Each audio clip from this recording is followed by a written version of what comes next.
our readers and audience a little bit about yourself?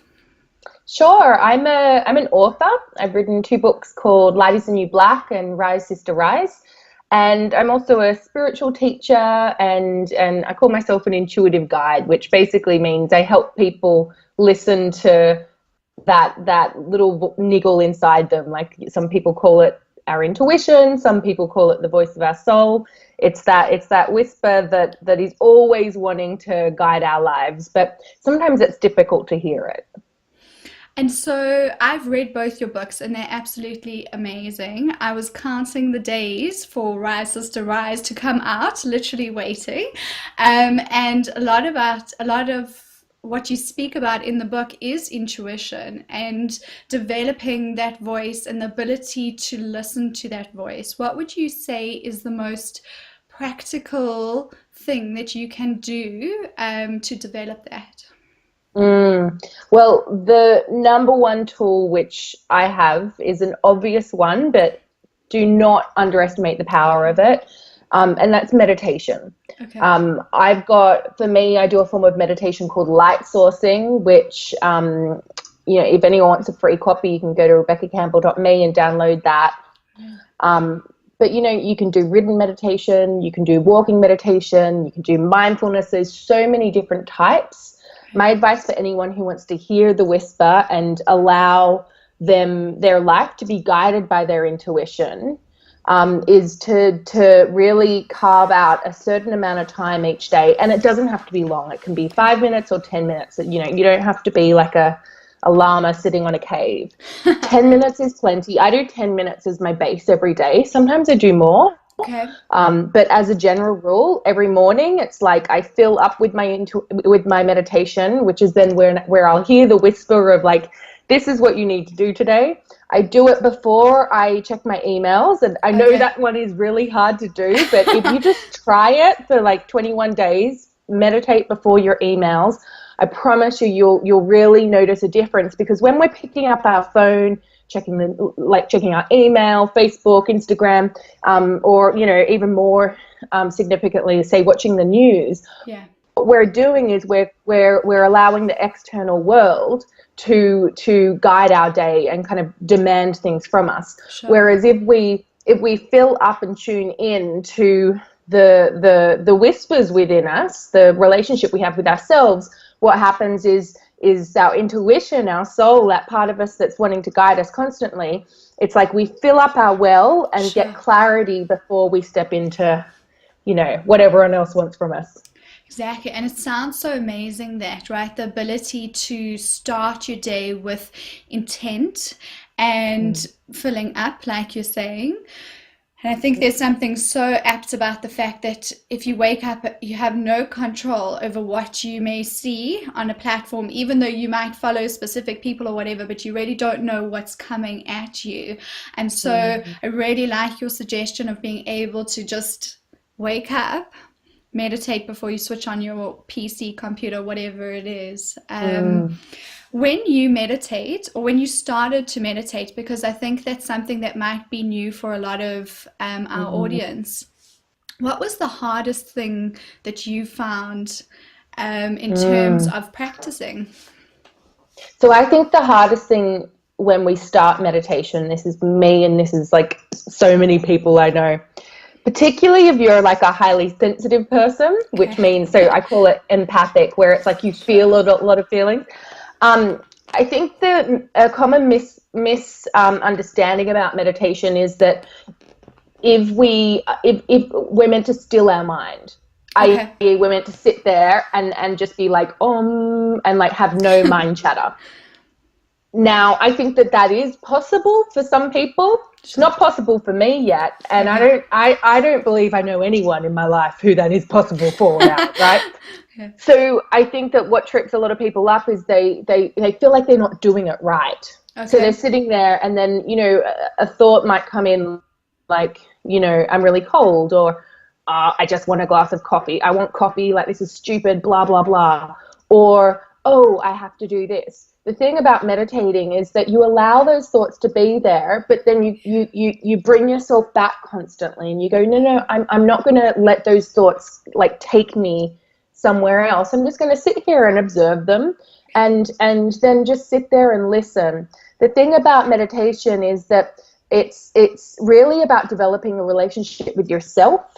Okay. And the more we it's just like another person, really. The more time we invest in it, the better we get to know them.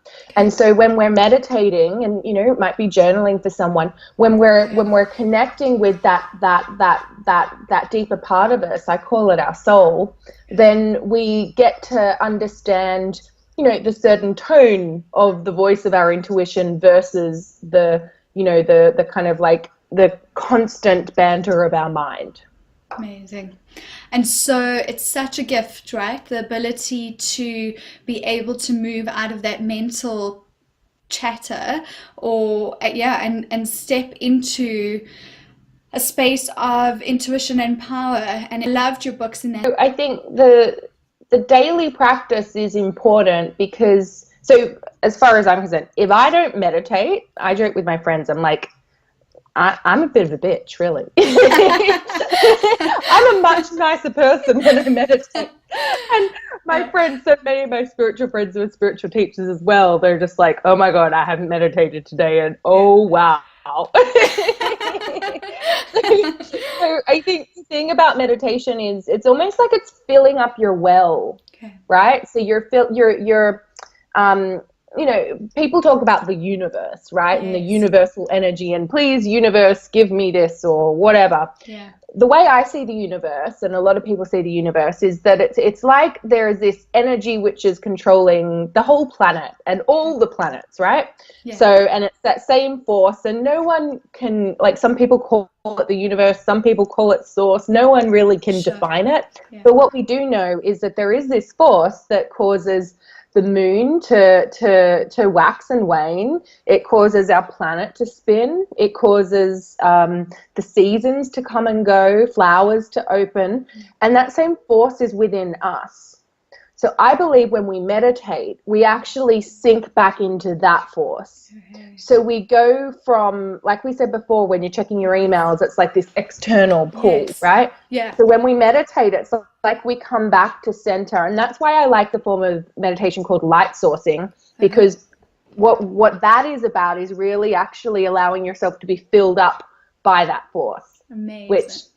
And as women as well, it's very interesting because I'm sure a lot of people on the call know that actually our female cycle, when we're not on contraception, it's actually linked to the moon. Amazing. Which is pretty freaking powerful. And as a woman, if we can tap into that power, whoa, we can be very, very fierce. Exactly, right. And owning that fierceness, I think there's something to this power that you talk about, and especially a feminine power.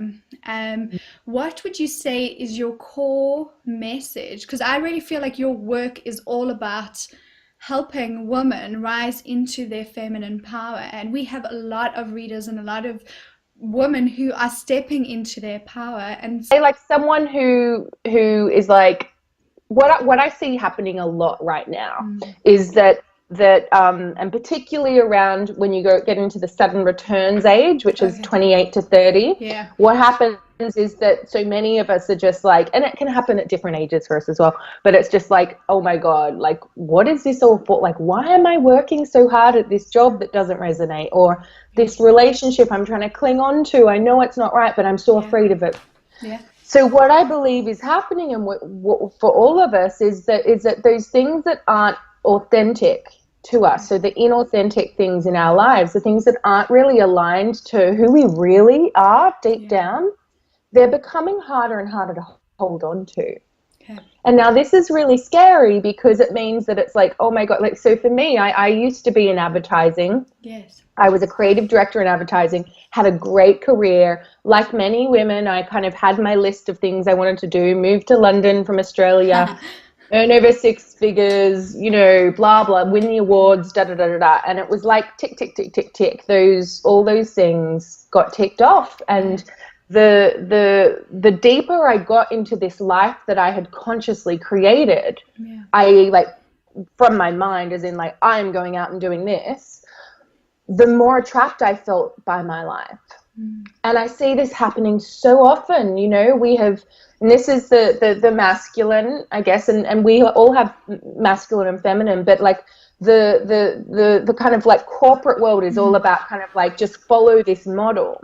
Yeah. What I'm suggesting, and what many people are the idea, and you know, we are living in changing times, and so we are like all navigating this ourselves. But in order for us to create a life that feels good, like we feel good in our skin, I believe the way we need to go in order for that to kind of evolve. Yeah. And so it's so interesting hearing part of your story, which I know you share in your book, Light is the New Black. And so you were working in this very successful industry as a creative director, and you know, like you're saying, you're ticking all these boxes. On the outside, it's kind of like the paper list, you know, reach this, do that, and you had this moment of things sort of falling apart, a crisis, and I think that can often spur massive change, but yeah, absolutely. If there's anyone listening and they can feel the life starting to crumble, it's like, I think that's actually a really good thing. I know it's excruciating at the time, but if we allow the things that are wanting to fall away, what is wanting to rise within us will rise within us. Yes. And you know, if there's anyone listening who is like, oh, I know that the life I've created doesn't feel right and doesn't fit who I really am, but I don't know what the answer is. You know, I think that that's fine, and that's actually quite normal. The advice I'd give for that is to do so. I'd say meditate, show up for meditation, because that soul, that intuition is always whispering and always calling you. The intuition is subtle. It's not the mind is kind of like this never-ending chat, but the intuition, it's like a whisper. And so in order to hear the whispers, we need to show up and listen. And the more time we spend listening, the more we will be able to, like, it's like tuning into a radio frequency. It's like, you know, we'll be able to hear it more clearly. The other thing I'd suggest, if you're kind of like, so I've created this life on the outside looking in, it looks amazing, but it doesn't feel right.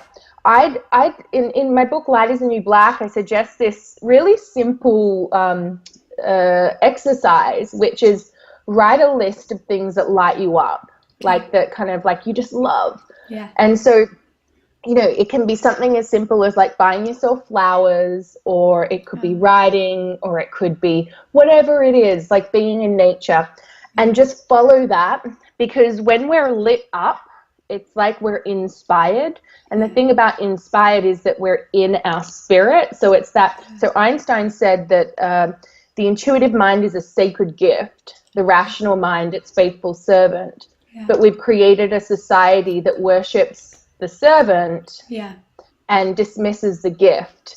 And so my challenge for anyone who's feeling like the life doesn't feel like it's in alignment is that it's like, it's time to switch it around so that we listen to the intuitive mind and allow our rational mind to support it, rather than the rational mind being like, oh, I should be doing this, I should be doing that, and just pushing away the whispers.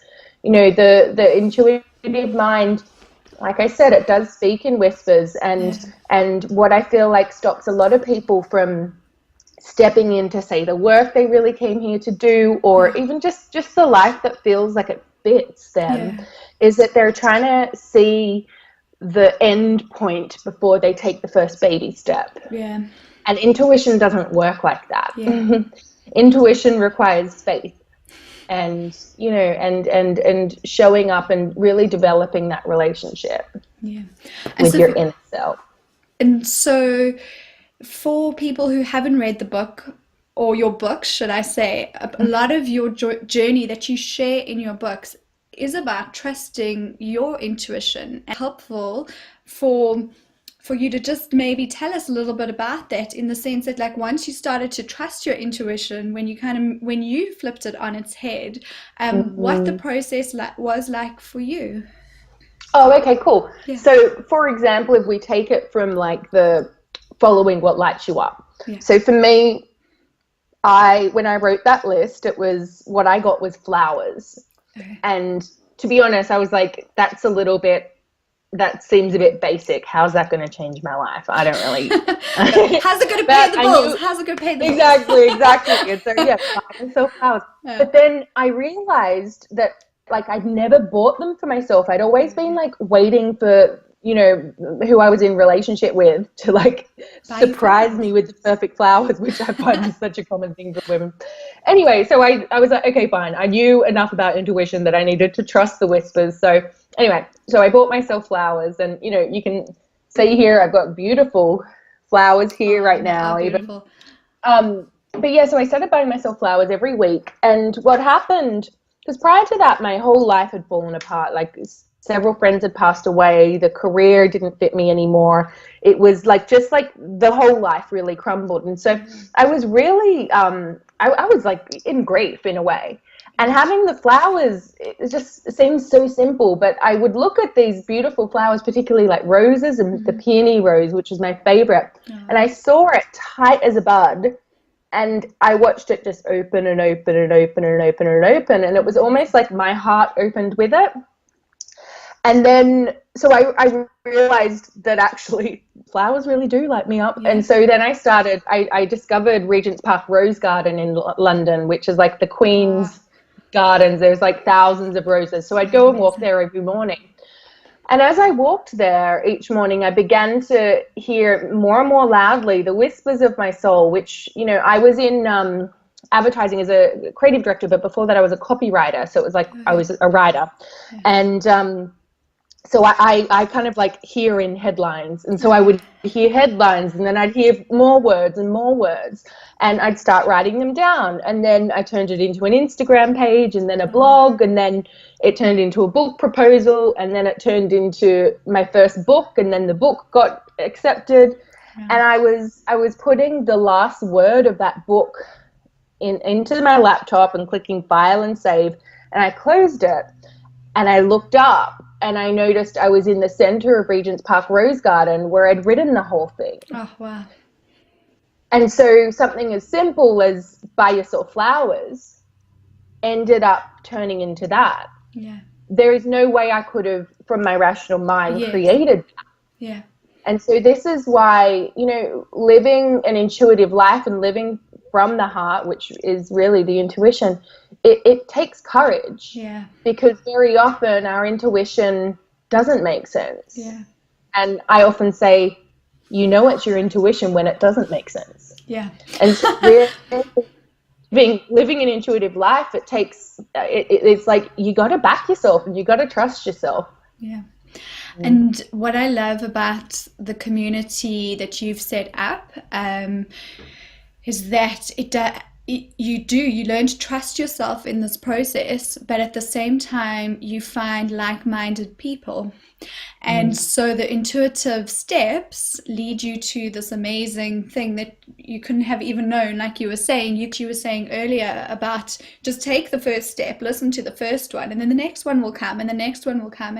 And so it's really, I mean, I'm hearing you say it's a lot about trusting as well, right? It so is. And I think, you know, when those things that light you up, if you do trust them, more of it will come. So another example is just it was about a month ago, I broke my left foot. And because I couldn't, you know, I was pretty much like housebound. Like I've still got this like hideous boot on my foot. Hopefully it's coming off next week. And so I couldn't like go out into nature, and I was really like missing nature. And so I was like, and my house is normally filled with flowers now. And so I ended up just like ordering myself some flowers like at the local florist. And I wrote myself a little note. And anyway, the guy comes to give it to me and was like, "Oh, Rebecca, are these for you? Because it was like, it looks like it was addressed to you, but you also bought it." I'm like, "Oh no, it's fine. He's like, I didn't know who to put on the card." And I was like, "Well, that's pretty embarrassing." Anyway, I put them in. I'm arranging them. Literally 2 minutes later, my doorbell rings. And it's an identical bunch of flowers from one of my friends. Oh, wow. Yeah. And so it's that, sometimes it's not always that instant, but I promise you, every time I buy myself flowers, as an example, anytime someone comes to my house, they will bring a bunch.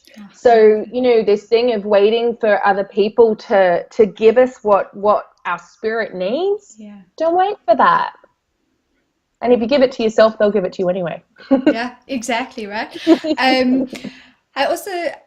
I think part of what we're kind of talking about, which just come up for me, is this idea that I think it's a misconception actually that's kind of sold out to the public, is that if you meditate and you think well and all these things, that nothing goes wrong. And I think, I don't mean it in a negative way, but sort of that example of you breaking your is a good example of that, right? In the sense, I think so many of us, particularly on a spiritual path, but even if we're not, we're attempting to stay in full bloom all year round. Yes. So if you imagine, look at, like, nature is teaching us how to be human every single day, right? Yeah. So if you look at, like, flowers, right? So we look at, this is a flower themed talk, it sounds like, so we'll go with that. But if we look at the rose, right? Like, I've got a beautiful rose garden out there now, and, the roses are gone. And I'm like, no, I want the roses to be there all year round. Yeah. But they can't be. And we are just the same. We are cyclic beings. Remember, like us as women, we go with the moon, right? And each month we go through 4 different seasons, right? Through our cycle. Yeah. And the thing with that is that in order for the things that are rising in us, like the new creations, the new jobs, the new relationships, the feeling good in our body, all of that, in order for that to rise and come, we need to let go of whatever is wanting to fall away. We cannot stay in that full bloom rose way all year round. Now, this is subtle. It's different from the mindset of, like, how some people say, I know a lot of people said to me before, like, just like, oh, as soon as something good happens, something bad will happen. Oh, yeah. It's different from that, because that's just expecting bad things. Yes. What I'm suggesting is that for us to look at everything as all good. And that, so for example, with me breaking my foot just recently, the amount of things that has taught me, oh my God, amazing. Right. And actually also it's like, because I had from being in advertising in the corporate world, when it comes to launching, so I've got a book out at the moment, it was like, you got to work all hours and then go to the next project and all of that. And that way of living has been wanting to fall away for me for some time. Okay. And so me hurting my foot, it's actually been such a blessing, because it's forced me to slow down in a way, and I've been loving it. And as a result, I've also then had a lot of, like, so many beautiful people who I wouldn't normally allow to help me have, like, come in to help me, and our relationships have just grown so much richer. Amazing. So it's easy for us to look at these things that happen as, oh, I've done something wrong, or this isn't working. But what if it all was good? And what if we looked at these stages in our lives as, I've got a poem in my first book, Light is the New Black, which says, I pray you hit rock bottom. And the reason for that is that it's when we allow what is crumbling to fall away, the light and what is wanting to truly rise in us can rise. And so it's like, it's all going to be okay at all points. We just need to have faith that we are being guided and led through it. And it's so amazing hearing you say that, because I think currently at the moment in South Africa, there are a lot of riots going on around the fees must fall in the universities and free education and things like that. And I think that this is so relevant to what's happening, or even worldwide, with whatever stuff comes into being. So on a macro level, the outside stuff that influences us, and then personal things that happen. So for you, like breaking your foot, or maybe someone's had an accident or whatever it is, it's in those moments, being able to recognize, if I'm hearing you properly, what the kind of lesson is in it, and or how you perceive the meaning to be in it. And so, like what you Yeah, and just to said. only listen to what your inner guidance is saying. Exactly. So I did a talk a couple of weeks ago. It was one of my biggest talks. It was like over 1,000 people, Oh wow. and I'm there I'm meant to be talking about my book Rise Sister Rise, which is about rising. And a week before I fell, and so I'm like, what is this about? And so I had to sit down. So I had to change so much about what I normally did. And I found that like there were so many people who'd be like, oh, this is what it means, or oh, this is what it means. And so in particularly in the spiritual world, and that's like, no, don't listen to what other people are saying. The only one who knows what's true for you is you. And the only way to really hear that deeply is to go in constantly, to develop that relationship with your inner guidance system, your intuition, your soul, to hear it, so that you know with conviction what's happening at all times and what is true for you. And so the inner guidance system that you talk about, right, is a very personal thing. And I know that people will be thinking at this point in time, well, like, how will I know if that's my intuition or my inner guidance system, or something that I'm just trying to convince myself about? So okay, so we've got our inner guidance system, which is our intuition or soul, and then we've got our rational mind, which is our ego. The mind always has an ulterior motive. Okay. So like you said, it is trying to convince us, or it's trying to get something out of it, right? So it's either maybe trying to avoid fear, it may be trying to make something happen quicker or whatever. Whereas our inner guidance system, there is no ulterior motive. It just is. It's also a lot more subtle. So this is why it's like developing the relationship, so that we know it when we hear it.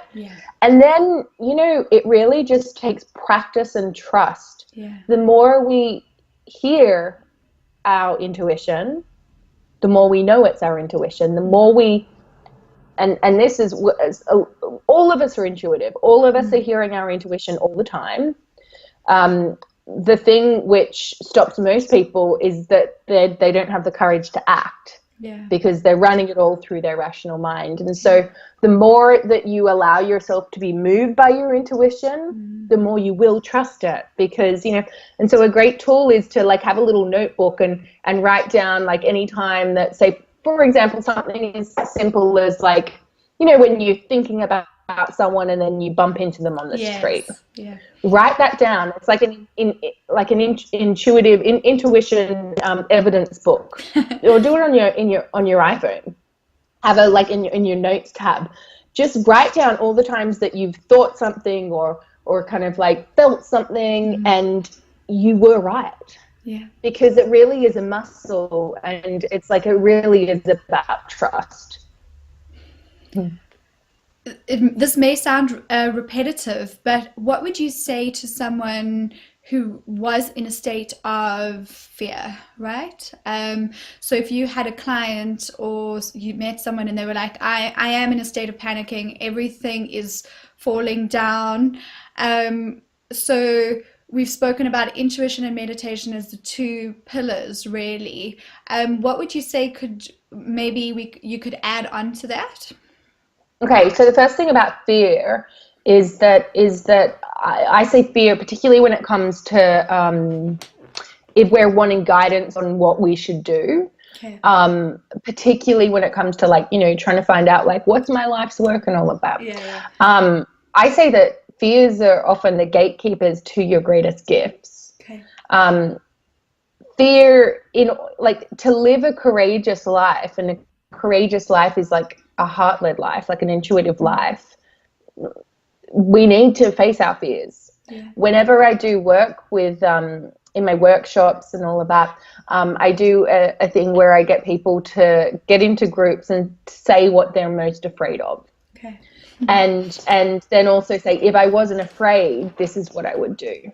Right. And so if there's anyone listening who does feel a little bit overwhelmed by fear and, oh, I don't know what to do, say, if I wasn't afraid, I would, and fill it in. You can even do like 20 answers on a page. Just keep on and letting that whisper come through. In both of my books, I've got really practical call to actions, like questions at the end of them, which you mentioned before. And so I'd recommend, like, if anyone is like, I don't know the difference between the two, or I'm not exactly sure what it is, get one of the books and just literally don't just do the reading, answer the questions and just answer them the first thing that comes into your mind.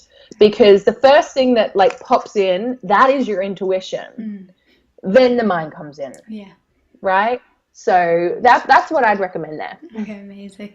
Not to see fear as such a bad thing. Like fear, like I said, like the fear often is the thing that's right ahead of the gold. So yeah. And so it sounds like you kind of saying make friends with your fear in a way. Yeah. Yeah. So part of your work, before we started going online in terms of recording this, you were telling me about your membership site that's launching. Can you tell our readers about it? Yeah, I'd love to. So it's called the Rise Sister Rise Sisterhood. Okay. And I'm so excited. It's launching. I think when this will go out, it'll just be live.